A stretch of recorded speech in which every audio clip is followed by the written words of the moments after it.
So I have a thing for salads, especially a Caesar salad. But why eat it by itself when you can turn it into a delicious sandwich? And since I also have a thing for sliders, I'm combining the two and I'm making a masterpiece. We're making Caesar sliders on a stick.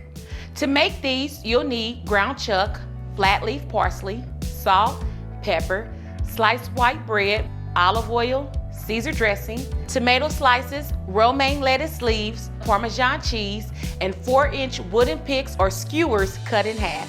We're back out on the grill today, and I'm going to prepare my grill for direct grilling over medium heat. I'll also need the oven as well, so I'm going to preheat that to 400. While both of those are warming up, in a medium bowl, I'm going to mix the ground chuck, parsley, salt, and pepper until well combined, but do not overmix. And since these are sliders, I'm going to form the mixture into 8 mini patties.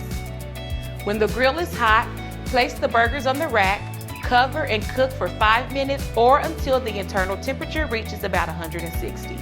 And you're going to turn these once in between to make sure they are evenly cooked. Now let's go inside and brush both sides of the bread with olive oil and cut each into 4 squares.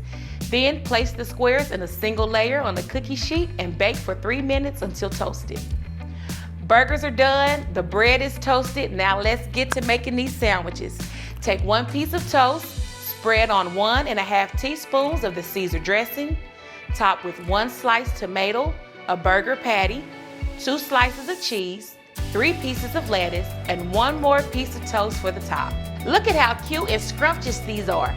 Gotta make sure to eat your greens, but again, why eat it on a plate when you can turn it into a slider? Thanks for joining me today, and I will see you next time on Fresh Dish Foodie.